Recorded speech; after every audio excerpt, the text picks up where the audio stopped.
Nawawala si Logan. Logan! Yan, relax ka lang dyan, ha?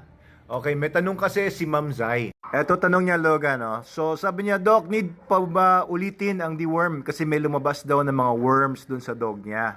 Ano masasabi mo doon, Logan? Okay ba? Ulitin na daw niya yung deworm?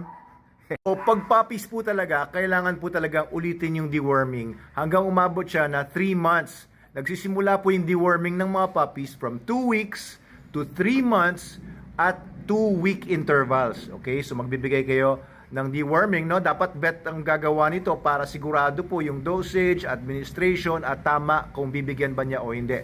Okay, 2 weeks, 4 weeks, 6 weeks, 8 weeks, 10 weeks, and 12 weeks. So meaning, ang huli ng puppy deworming program is pagdating niya ng 3 months. Pwede rin bigyan ulit siya ng deworming after another month or every 3 months na thereafter.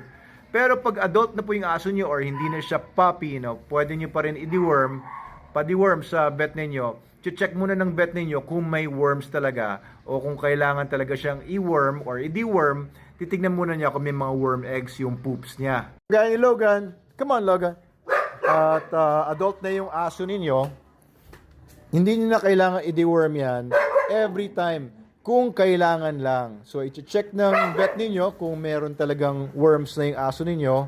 And i-deworm niya, depende sa kung anong makita niyang klaseng worm yung nandoon sa poops ng aso ninyo. Maaaring kunan din niya ng dugo para malaman kung merong mga heartworms yung aso ninyo. Kailangan din i-treat po yan. Come on!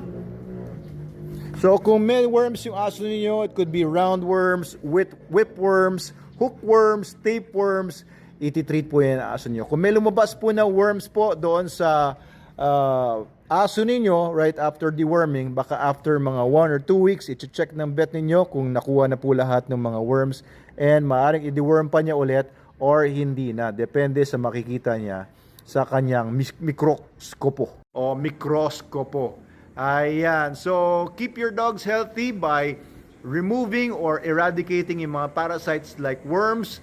Mas maganda, ipa-check up nyo po yung mga dogs ninyo at least twice a year kung hindi kaya ng quarterly. Ayan. Kahit wala kayong nakikitang problema sa aso ninyo, maganda na rin na makita siya ng vet para po ma-rule out kung ano pang parasites meron o kung ano pa yung pinakamagandang ibigay sa aso ninyo kung nakikita niya medyo anemic or nakikita niya medyo weak. Ayan. And of course, feed your dogs SDN, Super Dog Nutrition, the best dog food in the multiverse para super healthy siya. Logan, di ba? Ayan, 10 years old na po yan, senior dog, pero very healthy. Sits! Very healthy.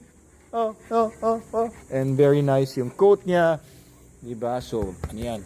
Kahit outdoor dog yan, sobrang ganda niya, sobrang hindi nagkakaroon ng mga rashes or mga skin problems. Hindi nagkakasakit. Nagkasakit lang siya once because of blood parasites from ticks. Pero apart from that, ayan, wala tayong problema dito kay Logan. Come on! Relax, Logan! Come here! Yun lang po. Thank you po sa tanong niyo, Ma'am Zai.